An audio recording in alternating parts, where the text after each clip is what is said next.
Hello， 大家好，今天是12月13号，美股周复盘行情视频，我是阿哲，我们又再次见面啦。最近阿哲多次提醒了美股的风险，那么现在终于到来了。而当大部分股票开始跟随市场回调时，资金好像有新的选择。特斯拉出现了逆势上涨，是诱多还是启动的前兆？你怎么看？再反观英伟达多次出现破位行为，难道一轮大级别的下跌行情正在开始？我们来到今天的行情图版。首先，我们来到本期视频的行情目录。今天是市场观察纳斯达克指数第266期的视频。那么阿哲会通过以下3个部分讲解本期视频美股的周复盘观点。那么第一部分，我们会讲到指数的行情解析。阿哲依旧通过技术面来告诉大家目前指数的一个方向，我们如何发现它的风险释放。那么目前在释放风险时，哪些地方又有支撑，以及我们后续出现什么现象能够去做出回调买入行为。那么为什么每次阿哲都要先讲指数后讲个股？其实通过指数的反馈和您手中个股的一个反馈，您会很清楚知道这一点。当市场出现强势反弹时，我们随便买一只股票，大概率你都是赚钱的。而当市场有风险时，不管你用任何的方法，学了任何的一个技术分析技巧，或者说有买入理由，市场一旦调整，哪怕只是一根阴线，你就开始会发现做多的困难。所以我们需要先看懂指数的方向，再去明辨个股的一个走势和操作的买卖点。而第一部分后，我们来到第2和第3，将会讲到个股解析。阿哲会讲到特斯拉、Meta、英伟达、谷歌、甲骨文、MSTR、微软、博通、AMD、HOD、APP、SRCO、SMCI、OKLO、PLTR、Coin、Callaway、美光、亚马逊等以上的个股标的，希望依旧能够为您产生帮助。而如果您是一位新同学，首次观看阿哲视频，那么阿哲有一个温馨提醒，因为阿哲视频当中您会看到有很多的内容需要去讲，所以视频时长一般会偏长。如果您不太适应观看长视频，亦或者阿哲也知道不是每只股票您都感兴趣，所以阿哲呢把所有的内容界定了时间轴，标记好了段落，您点击对应段落就可以观看到最想要优先观看的内容。希望这一个设置能够帮助到您。阿哲只有唯一的一个要求，就是第一部分的内容千万不要跳过，因为指数分析是最为关键的。阿哲也一直认为第一部分的内容是阿哲每期视频当中最精华、最有用的一部分内容。而接下来我们看到第一部分的第一小节，叫做复阴线。我们今天呢主要通过复阴线和长线影线来告诉大家如何能够逃到一些高点和顶部上。这种逃顶的方式在很多时候反弹时、上涨时都用得到。而第3部分我们要讲的就是目前是回调，还是说它就是反弹后继续下跌要去破低点的一种行为，怎么去看到市场如果是回调它的极限点。那我们先看到第一个叫做复阴线。所谓的复阴线，它在之前呢有多次产生了，像这个高点，它这一根阴线就是复阴线，包括这一根阴线还有前方的这一根阴线，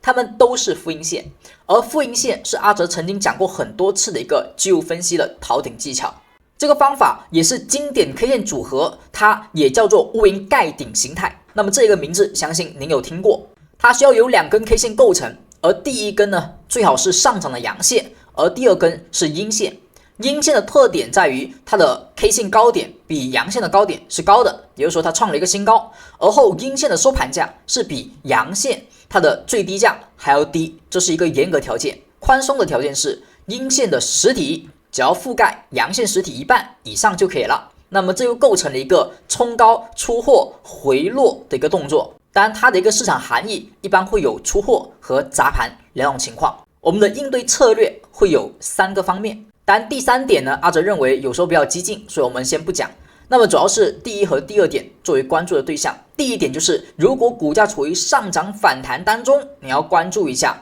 你应该去减仓了，你应该开始要想着去获利兑现了。而当你做出卖出行为、减仓行为之后，我们要关注在这种阴线后的那一天，这个交易日会是一个很关键的时间。如果是一个出货现象，那么这个 XK 线它的高点将是一个重压力区，股价后续是难以去反弹去突破它的，而有时候可能会有假突破。那不管是无法突破还是假突破，都可以定义为出货的一个进行中。而市场当中如果能够去突破这个 XK 线的高点，有效突破，那么它就有可能是一个砸盘行为。我们在近期的视频当中多次提到这里有风险，这里可能是出货。我们通过量价的关系有讲过，也通过 K 线九转去讲过，这种位置是风险。所以技术分析很多时候它殊途同归，那么很多时候技术可能不一样，但是它所得到的观点大部分情况下还是有所共振的。在出现九转 K 线的时候，我们多次提醒了九转的一种风险，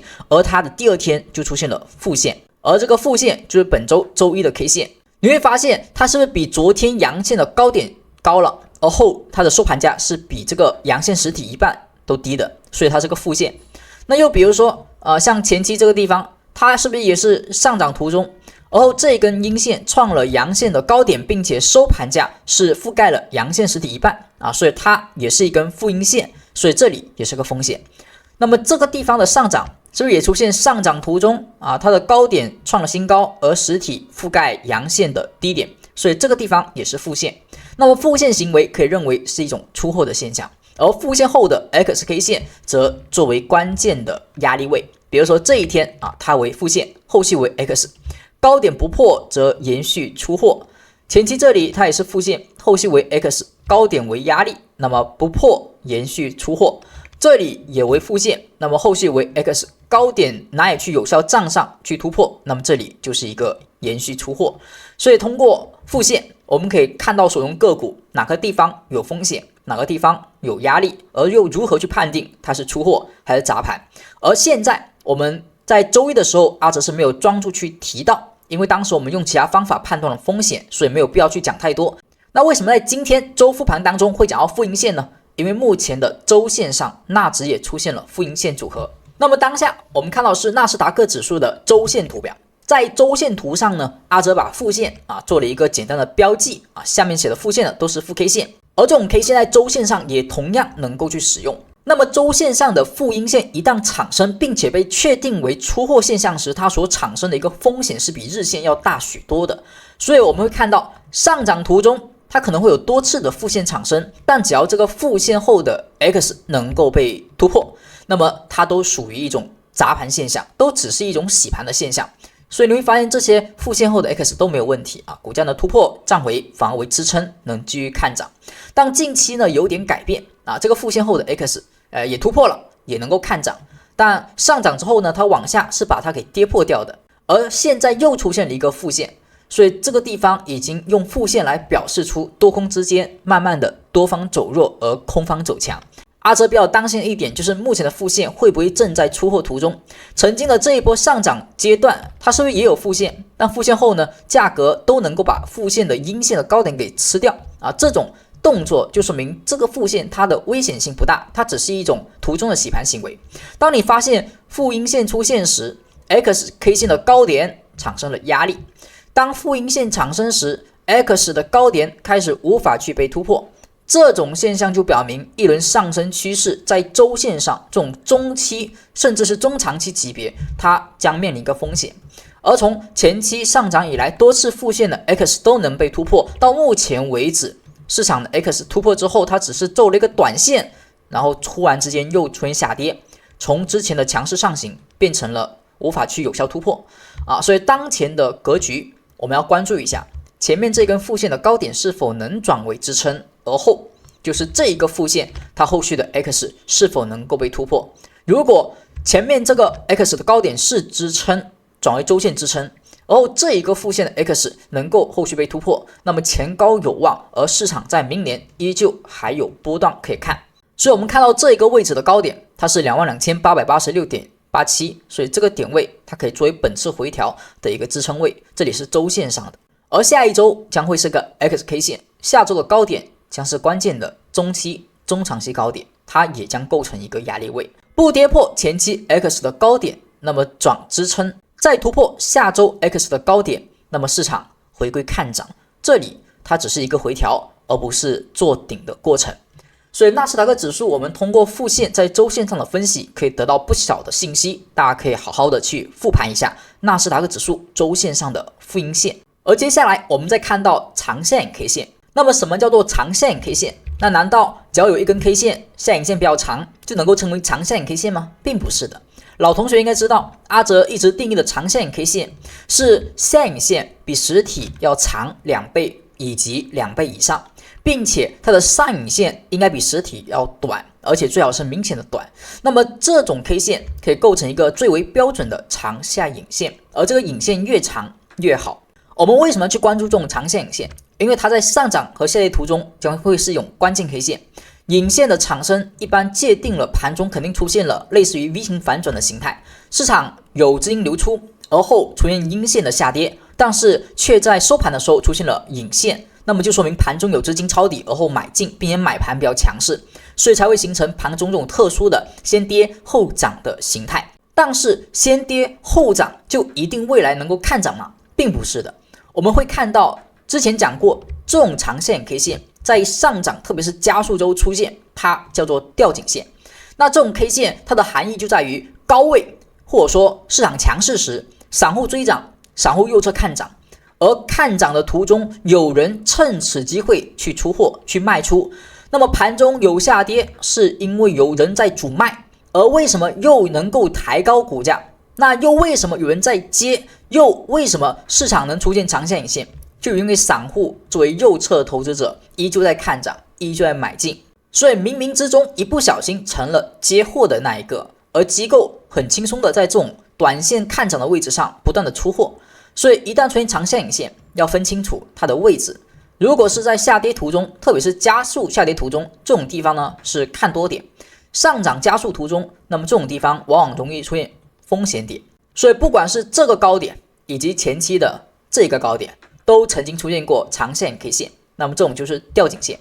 而在本次的上涨途中，你会发现也曾经出现过这一根8号 K 线啊，它呢就是一根标准的吊颈线。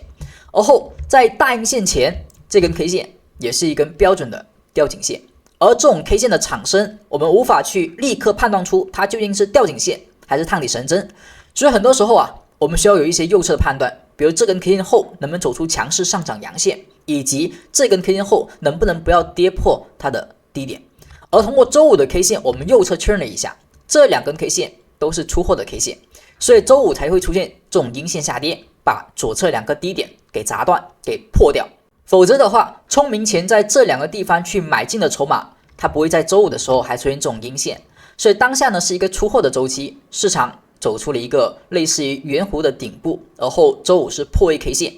那么这种破位之后，我们就判定当前市场确实有出货行为。之前我们通过神奇九转，通过量价表现，通过市场的 K 线下影线去判定出货的现象，都是在臆想当中。而周五出现的阴线是佐证这种判断。所以当前的市场经过右侧确认，目前处于出货周期，不要轻易抄底，除非有明确的止跌上涨阳线产生。所以未来每一次出现上涨时，并且你做的还是短线中短线，那么一旦你的股票出现负阴线，亦或者是高位长线影线，都要注意了，我们要小心是否到了一个获利兑现的季节。以上就是对于负阴线和长线 K 线在上涨高位时出现，我们要去小心去高抛的一种卖出和逃顶的方案。那么听到这里，也希望大家能够为阿哲视频照样点一个小红心，点一个赞，支持阿哲日常的视频创作。当然，如果您的时间比较充裕，也希望大家呢能够在视频底下留下您宝贵的评论，亦或者是建议。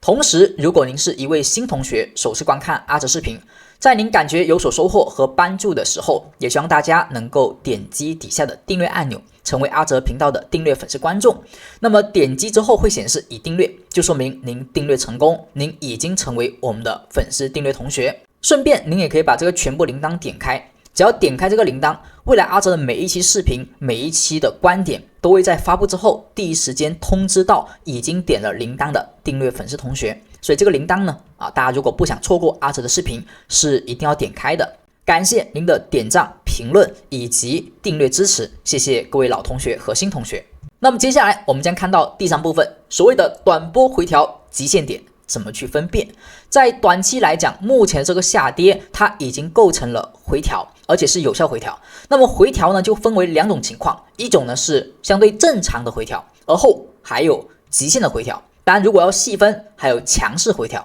对于这种回调点，我们需要去区分，因为目前还不属于一种破坏趋势，就前期的上涨还是强势的，这波回调还是相对正常的。所以当前的回调幅度何时可能会超过正常，会来到极限点，那何时呢又会破了极限点，可能有一个强势的上涨转为弱势的上涨，甚至会形成一个反弹高点而去破左低。所以这个趋势的回调点，我们需要去界定何时为正常，何时为强势，何时为弱势。这是我们第3部分要去理解的内容，也是大家后续对个股交易时你要去明白目前的你的股票多头究竟还强不强。而如果你想要去快速的界定这一点，那么阿哲呢分享一下我日常做交易时的一个方法。那么这个方法需要用到阿哲趋势交易系统当中的一个核心指标，叫彩虹带。您只要是我们的财生同学，亦或者是订阅粉丝同学，特别是刚刚点了订阅同学，那么您基本都能看到这个彩虹带指标。阿哲稍后呢也会教大家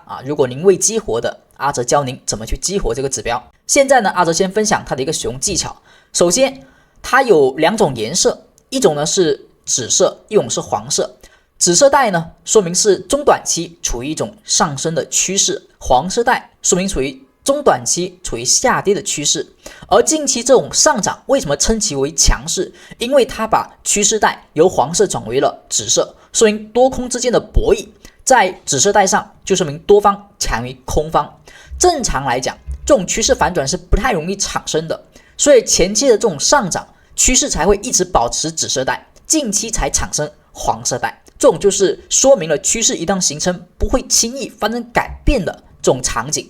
好，那么我们看到前期这种下跌，正常来讲，趋势一旦形成，它的每一次反向行为、逆势行为，它都无法去持续，并且那么这种无法持续的表现就在于黄色带内的上涨无法去突破黄色带，而紫色带内的回调下跌都无法跌破紫色带。所以趋势下行时，所有的上涨都为反弹，而趋势上涨时，所有的下跌都为回调，这是大概率事件，也是顺势而为的事件。那么在多次的反弹之后，才有可能迎来反转行情。那么反转的特征，我们之前讲过3部曲，就股价得要去突破飘带。那么突破飘带就代表本级别的趋势就说明超越了以前的每一次反弹，以前的每次反弹都没有超过黄色带，那么这一次超过了，好，它就属于相对的反弹极限点。那么这种极限点正常是在突破后的2天内见到。我们以下跌反弹来界定，什么反弹为弱势反弹，什么反弹为正常反弹，什么反弹为强势反弹。如果价格走势反弹的时候连这个黄色带都无法去收盘突破，那么这种叫做弱势反弹，容易后续加速下跌。而股价如果反弹时能够进入到黄色带内，属于正常反弹，就股价超跌反弹正常就应该到这个区间之内而后再开始创新低下跌。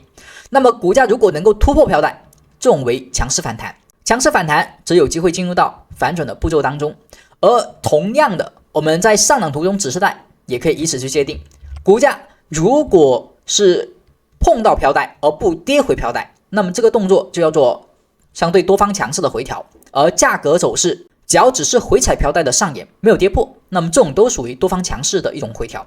而如果股价回到飘带内收盘跌破，中属于正常回调，就价格买入上涨趋势上行，它的波浪下跌，它的正常回调就是回踩飘带跌回飘带。所以价格走势如果回调很强势，那么它不会去破飘带，如果正常它会跌到飘带之内。而如果市场是一个比较弱势的，那么下跌将会破飘带。所以这3个区间定义了一波回调的整体的一个空间力度。所以你会看到有时候这几个点都是破了飘带之后回调的极限点。那么目前我们就看到最新的行情，那最新的行情当中告诉我们这个地方属于什么回调，是一种正常的回调。也就是说股价走势在日线上出现了一个上涨回落，当前在飘带之内，所以它是一个正常回调。那么正常回调怎么样去确定买点呢？就等要一根收阳线而后站在飘带之上作为一个买点。所以在下周我们要关注一下，就是否有一个动作是跌回飘带之后重新站回飘带之上，那么如果有，这是一个正常回调的买点。我们看到飘带的一个上沿，它这个价格是 23,309.85， 只要收盘价站在 23,309.85， 下周有这么一根阳线出现，它就是一种博弈回调的买点。就类似于前期这种价格股价跌回到飘带之内，然后第二天站回来，然后这里就出现了启动上涨，这种为正常回调的买点。而我们的防守位呢，正常就用飘带是否重新跌破以及附近的底分型去做防守。那么接下来阿哲教大家如何能够去激活这个彩虹带的指标。那么这个指标是阿哲特意准备给各位订阅的同学的一份礼物，很感谢呢，在首次相见您就订阅阿哲。当然，如果您以前订阅阿哲，而后您是没有激活权限的，也同样可以去激活。您只要点击右上角的一个小卡片，或者说点击评论区底下置顶的链接，找到助教，您就可以跟助教去激活我们订阅粉丝同学所可以得到的3重福利。第一重福利是彩虹带的1周体验权限，您找到助教就可以去开通它的1周体验权。您可以看一下您手中的股票目前如果处于回调，是正常还是弱势，亦或者是强势，它的趋势是紫色带的上涨波动还是黄色带的一个下跌波段，这是福利1。而后福利2是阿哲的盘前广播点位预测。那么阿哲呢有一个频道，这一个美股盘前广播频道，阿哲是每天只要美股开盘，那么就会写一些盘前的广播信息，一般是指数的关键点位和个股的一些提醒，这些呢都偏短线方面。所以如果您是相对做短线和中短波段的同学，那么这个盘前广播应该也对您能够有所帮助，这同样可以找助教老师去激活它的使用权限。最后就是我们的技术分析的一些内部专享的课程，只对订阅粉丝同学所开放我们外部的同学如果未订阅阿哲，那么您是听不到这些课程的。我们每周会有一些精品的技术分析课程所分享，只要您是订阅粉丝同学，那么您就可以参与我们下周的一个课程，找到助教去报名听课即可，到时候助教老师会在开课之前发送听课链接给到您。那么希望这些课程知识能够对您产生帮助，为后续的行情给您提供一些助力。那么以上就是我们的第一部分关于复阴线、长下影线和短波回调极限点的一个判定。在这些知识点中，我们后续的个股也会用到以上的知识点，所以大家呢一定要把第一部分学好。后续我们再看到个股解析，第二部分看到第一只标的，看到第一只标的是特斯拉。特斯拉，如果您是老同学，您一直听阿哲的视频，那么应该知道阿哲对于目前股票的一个观点很明确， 462.21 为一个压力。那么当前股价虽然昨天逆势上涨，但是它的最高价达到了463，而后开始回落。市场目前确实强势，但不代表目前的一天逆势上涨能够出现买点。阿哲之前多次表示，那么今天呢也再次强调，对于特斯拉的一个买点，要么就是博弈空间打开，突破 462.21 之后市场的回调，那么等一下我们看一下趋势飘带，您就知道那个关键的点位。另外一点就是462.21确实没能够在本次突破，那么就形成了1次、2次、3次一而再再而三，那么这个地方要突破难度就比较大，那么后续的回落它可能就会产生比较深幅的回调，而后我们在那个地方去找买点。假如回调买点没出现，突破回调也没出现，那么我们就尽可能不要随便在某些地方加太大的仓位，因为这个地方它有可能是一个比较大的一个高点，而后大级别的高点迎接大别的回调。目前回调呢看着是一个时间，但当下还无法完全判定。如果一不小心因为市场的环境影响出现跟随下跌，那么可能还有继续探低点的机会。我们看一下它的一些趋势的指标反馈。那么当下我们所看的是特斯拉的日线图表，那么在图表当中你会看到市场其实出现了一个对于黄色带的突破，突破的强度是不错的，它突破了1、2，所以2根 K 线里面的压力是在这一根 K 线，价格又再次突破了，虽然走出了九转，但市场的调整是比较温和的，以震荡的方式来调整，而这一个地方的突破说明它超越了极限的一个反弹，目前的反弹是足以去改变之前的颓势的，但因为它前期是在震荡，所以这个地方它有可能是一个大的震荡区间，所以它目前改变的趋势无法去说明它就一定能走大波段，所以上方的462的压力还是一定要去破了再说。而它的这一波回调是没有碰到飘带。我们之前有讲过反转的三部曲，其实特斯拉当下呢勉强算是走了三部曲，因为它突破了2号 K 线，回调之后再次新高，所以这里其实可以算是有三部曲，只是这个突破没有有效的突破，回踩呢也没有踩飘带，所以整体来讲不是一个很严格的三部曲。好，但是我们依旧可以去关注后续的每一次回调的买点。那么价格走势，它在下一次回调后，不管是突破回调还是在这里开始回调，你都可以关注它下次回调的止跌买点，因为它已经走出了改变之前颓势的一种价格形态。好，那我们看一下它的下方的支撑目前是 437.324， 好，那么这里作为一个支撑点。而从成交量的角度，之前呢我们以这一根 K 线作为高量柱，而在昨天出现了一个更高的价格和更高的量能，所以这个地方也可以同样作为以此的高量柱支撑，它的低点是 441.67， 价格如果无法有效突破压力而回踩，那么这个低点和飘带附近将会产生一个不错的支撑点，这个支撑点只要不破，那么回调找止跌买入会更好，比现在去追涨会更好。所以从一个趋势强度的角度来看，价格的回调，那么在这附近的买点以及突破462之后而后回调的买点，这两个是阿哲比较关注的。而目前来看特斯拉哪怕它逆势上涨了，它其实也还是在一个震荡区间的箱体附近并没有去产生突破，突破之后再看。以上是对于特斯拉的分析。那么接下来我们看到 Meta 的一个股价，它在周五的时候出现了一个很特别的行为，就是一根很长的上影线。我们说本次 Meta 的一个反弹空间我们看到是缺口的一半，大家还记得吗？阿哲当时讲的，阿哲也没想到这个一半是这么去达到的一半。在复盘的时候看到这一个 K 线的时候，阿哲差点以为看错了，反复对比了几个分析软件，发现还真的是如此。不知道昨天这个价格是谁成交了价格走势补了一半缺口，立马回来，盘中都无法看到这个价格，所以一个很特别的长上影线。那么也有因为这个上影线的产生，那么周线上它也出现了一个负阴线所以它是个负阴线。不过它整体是一个九转后突破后负阴，所以对于本次的负阴呢，阿哲更加看待的是一个二次回踩，就回踩9号 K 线的一个动作。所以目前不是一个有效的站回缺口之上的动作和止跌动作，当下就依旧看回调的继续，所以日线上还差明显的止跌 K 线，还一直在新低。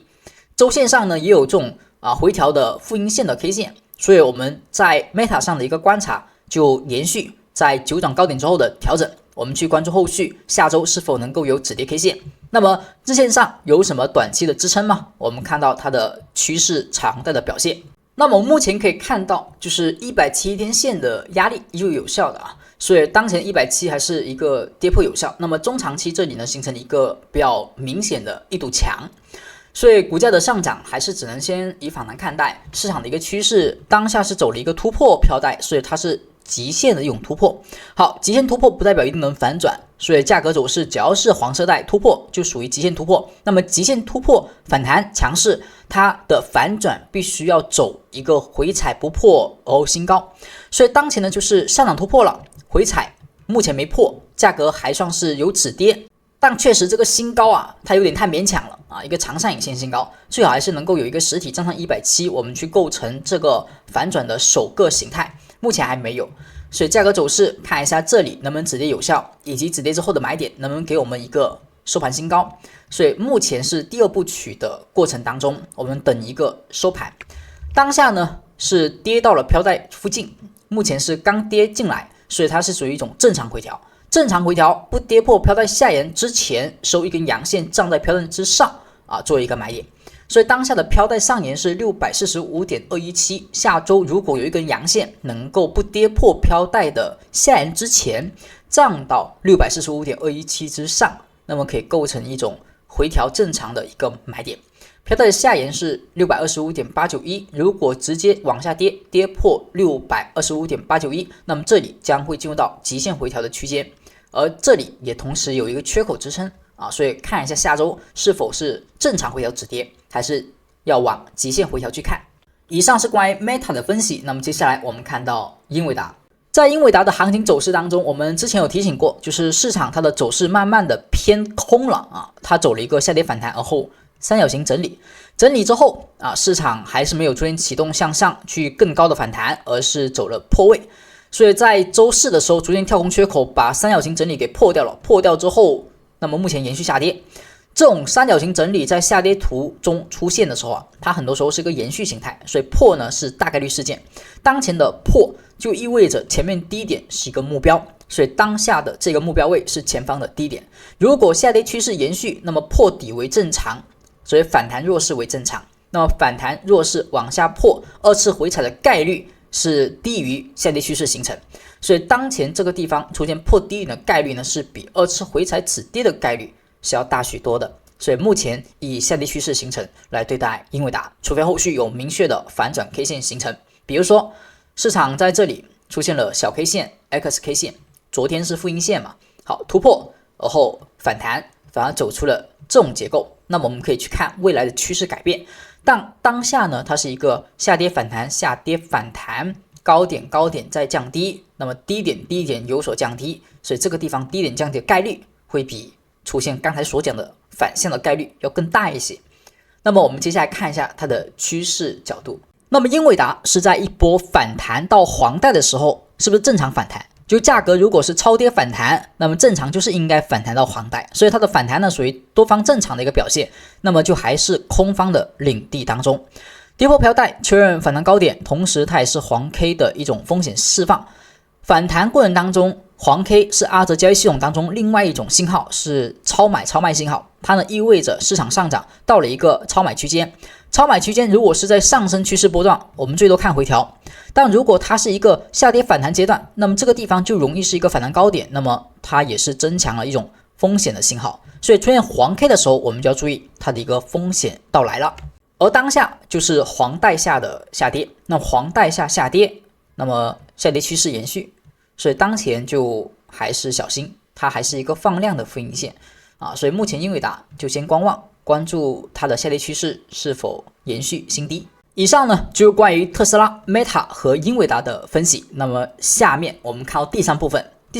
第一只标的是谷歌，我们看到谷歌的趋势分析。当前呢所看的是谷歌的一个行情图板。那谷歌呢还是比较强劲的，因为它处于一种紫色带的运行当中，而指数目前其实已经是走过一波黄色带，再转紫带，是下跌反弹。而谷歌呢，它的趋势还处于回调，所以谷歌的一个整体行情走势还是很强劲的。那么趋势能够形成，说明资金的一个推动，那么资金在此之中肯定流出比其他个股是流出要少的。昨天市场跌得那么狠，它呢是比较砍跌的，是吧？它呢就跌了一个点。好，那目前紫色带范围内，我们看一下它的回调，就是属于正常回调，因为它跌到了飘带之内。我们之前跌到飘带的时候，我们说看这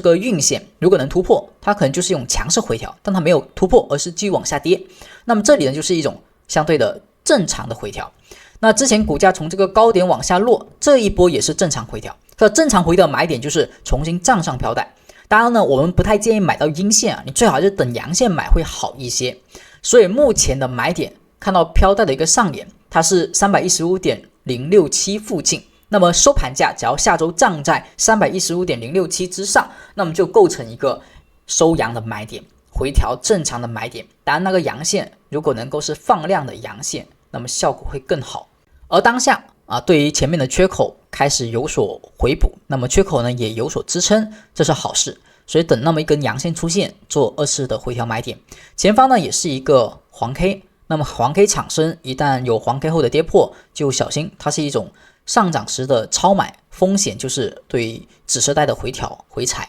现在这股票我们再看到甲骨文，甲骨文的话其实就没有太多好讲，因为它的趋势也是黄色带。我们的黄色带的大概率事件就是它是反弹。所以价格每次的上涨，不管是超跌，不管是什么消息，它只要还是黄色带，你就不要异想天开，每一次都以为它会反转啊！你只要抱有它只是反弹，你最多做一个反弹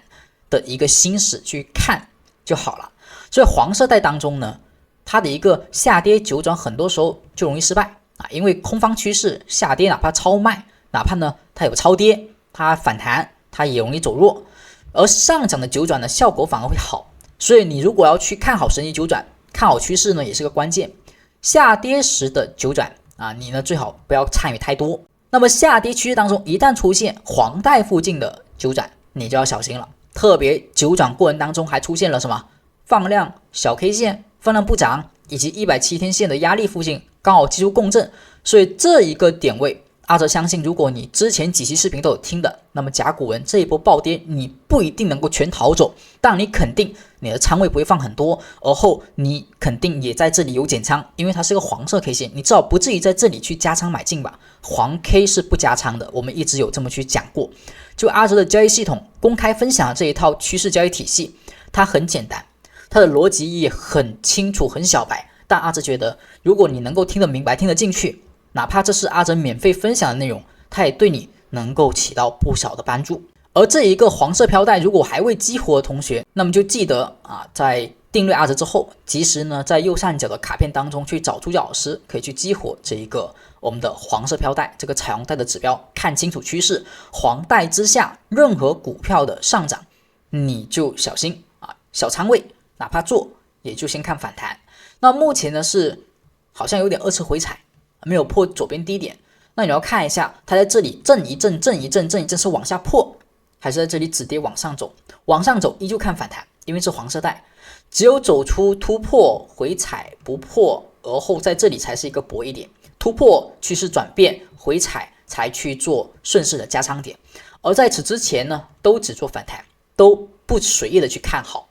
然后我们再看到 MSTR 的话是不是也是黄带？就只要是黄色带大家注意，黄色带你就只做反弹，或者说你不做反弹你做空，做空就叫顺势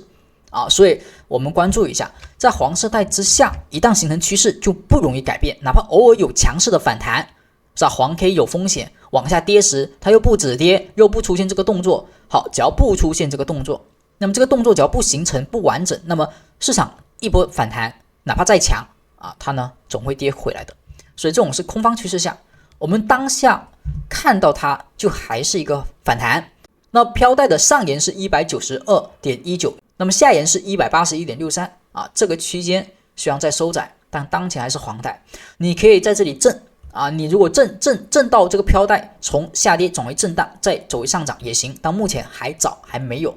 而在周线上的话，我们当时为什么看涨呢就是周线上出现了下跌九转，而九转在这个170天线附近止跌，所以有一定的反弹空间，我们在这里去关注它的一个信号。而周线上目前还是白 K 超跌，但是没有反包阳线所以当前呢可以看有机会是一个周线的底，但是日线上还不强所以依旧呢关注，但仓位不要放太多，因为它是日线黄带。我们再看到下个股票是 MSFT 微软的话是不是日线上出现了黄 K 而后也下跌，所以它这一波反弹是一个波段超跌到波段超买的一个过程。而价格走势目前是一个黄色带加上170这个压力共振了，而后它选的是下破向下跳空，有缺口又没有短期回补，所以这个地方是一种相对偏空的走势，要注意它延续黄色带的下跌。170和黄带中轴夹角处大概是486，会构成一个强压力区，当下偏空小心，如果是空方趋势它正常应该是破低点而不破高点，所以不作为多方的一种选择，而它这里反而是慢慢的在走空。下一只个股呢是 AVGO 博通的话是不是一到黄色带，阿哲就在盘前广播当中有提醒是风险。黄色带的话它在突破之后你就应该做减仓，前期回调长下影线没有踩飘带，所以是强势的，所以有新高的概率是比较大的。就价格走势的上涨回调不破飘带，那么止跌买点它能够创新高是大概率事件，回调到飘带正常回调，那么新高一般作为首要的目标，破了飘带新高一般难度就会变大一些，所以这种是正常弱势强势的回调界定的一个关键点。当时是强势回调，那么突破就是正常的，突破之后有黄 K 我们提醒减仓。目前的这种下跌基本上没有减仓的仓位，剩下的仓位是不是得要去割掉止损掉，但整体你这一笔交易大概率也是不亏的。目前有一个大缺口大量，所以这个缺口要去短期回补难度是特别大的，所以目前它是直接一口气跌破了飘带，跌破飘带跌破左低，所以整体趋势有所变化，现在只能看一下有没有极限点出现，而后博弈一波反弹补缺口。那么极限点就是飘带跌破的第一根第二根，那我们看一下博通其实还挺喜欢跌破这个飘带的，它之前的洗盘这一次跌破飘带第一天第二天是吧，止跌低点走出向上，好，这里呢跌破第一天第二天又是止跌，而后像这里也是跌破了，这里跌破了，一跌破就是低点，一跌破就是低点，所以目前的博通看一下还有没有机会跟之前那样子是一种强力的洗盘，跌破抢成低点，跌破了第一根跌破第二根，两根其中选偏低的作为支撑，只要不破这里有机会产生强势反弹。我们目前下一个交易机会可以关注这种破位之后的反抽行情，但这种破位之后的行情一般它是不容易过高的所以这是要注意的。所以很多时候趋势一旦产生了强势的破位，后续呢就容易做双顶头肩顶，一般就是由此而来。下一只股票我们看到 AMD 一眼看过去啊，您只要是常戴在手中，那么看一眼你会知道它是一个中短期不好的股票。它是不是走为了一个黄色带，然后离170有点距离，所以它的整体空间离中长期的支撑呢有距离，然后在中短期呢又走坏的情况下，你要小心玩170去靠拢了。所以当前呢是一个之前超跌反弹，那反弹之后到黄色带，黄色带有压力破位，所以黄色带的所有上涨一旦到黄色带内，你就开始要注意走弱信号，相对的反转信号，是吧？所以这个附近其实就是一波反弹的一个减仓点，就减仓之后你可以留部分仓位去预防它可能会有极限的突破啊，趋势反转啊，但是我们不可能说在黄色带附近反弹你一路的不断加仓，或者说你不动，正常左侧一旦走弱，是吧？上小顶等等的你都一定要有所防范，而有右侧出现风险时，就把之前降低的仓位直接清掉，等待后续的反馈。你不要担心它会怎么去涨啊，会转势啊等等的都不用管，你只要等到它转为紫色带了，它有的是机会让你去产生买入点。一波行情它不会说你这个地方不买后续就没有行情了，如果这里不买后面就没机会的，就说明这个地方就是高点了，你不买反而是对的。而只要一波行情真的产生机会了，后续紫色带有很多机会给你买，所以紫色带有很多机会给你买啊，黄色带的话你就看反弹就行了。目前跌破肯定不能够再去看多了，除非二次回踩这个缺口止跌出现机会再去看，而且呢那个看也只能看短线，它趋势飘带离得比较近是压力，飘带下沿目前是 217.504 啊，所以这个地方是一个压力，它可能就踩一下缺口反弹，反弹力度弱，再往下可能就容易破低，反弹力度强，那它也得要走出三部曲，突破回踩再去找机会博弈突破。而在这种行情出现之前，不要抱有特别大的幻想，仓位也不要随便去下太多。下只股票我们再看到 HOD 就是直接跌破了飘带，跌破的第几天呢？这一天的收盘价是 123.38， 而当时的低点下沿是 123.54， 所以这一天跌破了第一根，跌破第二根，好，直接来到极限跌破点，这里是两根里面全偏低的，所以周五的低点 HOD 如果这里是一个砸盘的话，这一个点尽可能就要止跌了，就不能再往下有效跌破了。而后两天里面选偏高的这个高点，如果被收盘突破，最好能站上飘带，那么这里产生极限跌破的超跌买点，而后目标是高位附近、高点附近啊，所以这个地方它已经破坏了前期的一个趋势强势，而如果这里不止跌，不出现明确的反弹，那么这个地方就容易延续啊，是一个危险，前面的强势上涨就浪费了，所以这里是个极限点，不能破这个低点。那么这个低点不破的时候，再去找反包买点啊，就 OK 了。所以这是 HOD 的分析，前面的这种长上影线啊，然后呢它是黄 K 这种地方肯定要减仓，是吧？我们整体是一个黄色带附近的一种反弹博弈点。下只个股我们看到 APP 的话就特别强势，因为它突破了飘带之后是连续走到了9，然后它是不止突破2根啊，突破很多根，所以趋势反馈就很好，它的飘带呢就如影随形，离得很近。那么回调点目前都没破飘带，而很多股票是跌破了，所以 APP 肯定是强势的。刚好左边这里是一个左高，它突破之后跟飘带是临近的，所以当前你就可以关注这个地方的支撑，回调时找止跌买点。而我们来看一下它的上影支撑 650.972， 在这附近等待止跌买点，正常应该也要1-2天时间，所以下周一呢有可能很多股票会延续下跌，而下周二可能会有一些股票出现脱颖而出的止跌机会，所以可以关注好 APP 啊，这股票的 650.972 附近的一个支撑点应该会有一个机会，至少短线反弹机会，因为它走得很强势，它哪怕这里真的是高点也容易会产生反抽。我们再看到下只股票是 Circle 就一般般了，因为它的飘带走得太窄了，目前刚走出一个紫色带，所以整体趋势偏弱。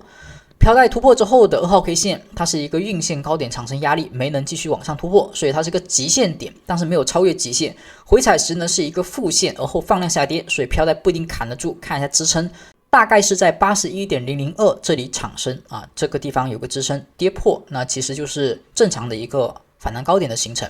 所以这种股票呢我们小心一点，它有可能是二次回踩寻找一个大的底部，因为它前面跌了很长时间。但是在出现这种行情之前啊，我们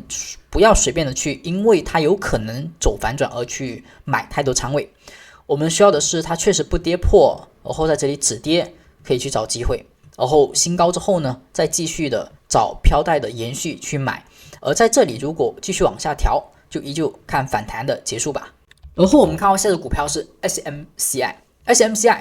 它就是急转之后果断的下跌了，目前破了飘带，那破了飘带它就是风险点，然后高点也确认所以这波反弹呢就是针对前面大阴线的一个反弹，反弹了好多个时间段了都没有去反弹完成，那么这个反弹就属于弱势，那么这个飘带它又是压力没有转势，所以它走下跌趋势的概率是比较大的，所以当前呢依旧只能看它是一个反弹，是个风险。如果在没有明确的止跌 K 线和变化之前，不要随便以此股票去做多。我们看到下只个股是 OKLO， 它的话呢，我们在上期视频是不是讲过，就黄色带看反弹就行，反弹突破第一根、第二根没有再往上突破，所以它是一个极限的诱多、极限的反弹，但是也还属于反弹的区间之内。那么回踩时又跌破了，所以整体来讲是没有三部曲的，所以它就还是看下跌、反弹再下跌。那么空间上底下离170靠近，所以这个地方是唯一的为数不多的好的地方，就是离中长期支撑比较近。78.943在这附近寻找支撑，等待止跌的 K 线或者说现象。而我看到这只股票是 PLTR， 它呢是和 APP 一样强势的，可能就略微弱一点。走到9之后呢，是不是也出现了一个下调？下调的时候，整体市场是有紫色带，所以它是一个突破走二部曲回调，而后等待止跌。那么止跌在哪里好呢？ 175.795 附近找止跌 K 线。目前呢是刚延续下跌，有长下影线，所以资金砍跌上还是不错的，所以整体表现它可以跟 APP 列为，如果后续股价能够止跌回调找买点的话，可以找 APP 和 PLTR 等类似的这种阶段的股票，之前有比较强势上涨，而目前又有比较强势的砍跌行为，这种股票可以去寻找 175.795， 目前可以关注这个支撑位。下一只个股是 Coin 黄色带，那么就还是反弹，有黄 K 的时候就小心风险，再加上有升级周转所以这个地方它就是一个下跌反弹风险点。黄色带目前被跌破，那么突破也不强，整体只能说是反弹这个多头的一个角度来讲，没有反转三部曲，目前又有跌破，但是跌破不要砍跌，就看一下下周的一个表现，能不能收阳线涨回来，涨上去之后看这个运线，就它得要突破运线，构成了一部曲，然后股价后续回踩紫色带二部曲，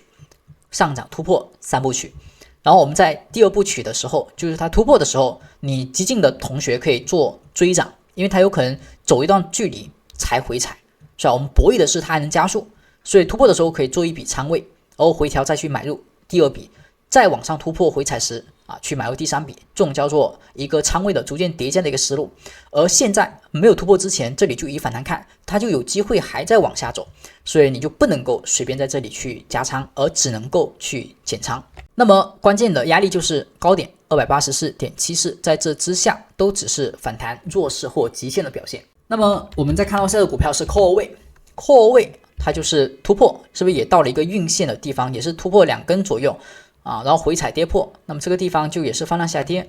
它呢飘带比较窄，但比较窄的飘带被跌破，它刚好是一个转带，所以整体来讲一般般多头不算很强，只能说抄底反弹吧，反弹力度也就到这了。我们关注后续能不能在这里止跌往上突破，那么才能够按刚才我们所说的 Coin 的那个思路去进行操作。那么它的也是一般般的，比 Coin 呢可能还弱一点。下只个股看到美光的趋势还不错，它跟博通有点像。那么股价突破走高之后，是不是它就出现了一个黄 K 有风险？就正常来讲跌破飘带调得比较深，往上走能够破走高已经是很强势了。所以当前走势呢，黄 K 后出现下跌，而它只是回踩飘带，没跌破飘带，这个地方就已经比很多股票强。上沿的话是 239.551， 所以这个地方为支撑，下跌那么它直接打到支撑，等待一个止跌 K 线。但如果这根 K 线是长阴线破的话，而且有跳空破的话，最好有一根阳线能够过它的一半因为它是大阴线，过一半那么止跌会好一点，要么就是跌回来再涨回去，是吧？也可以作为一种回调买点。它目前还属于一种相对强势的一个回调，但它还没有止跌，这是关键。现在是股票看到亚马逊，亚马逊的话，它也是反弹黄 K， 而后有压力回调，然后它目前就是走一个下跌反弹，下跌反弹，是吧？它反弹到飘在附近就站不上去了，而后继续的下跌破位，所以依旧看往下缺口的回补，而后170有支撑离得比较近，218.829，所以这个地方啊就看一下吧，有可能走的是一个底部震荡后启动的行情，但目前它的力度不强，只是反弹而后回落，它的高点是提前市场出现的，所以整体不算特别强的一个股票。那么以上就是12月13号美股周复盘行情视频，感谢您的观看，也感谢您的点赞、评论和首次相见的订阅。那么更多精彩内容，我们下期再见，拜拜。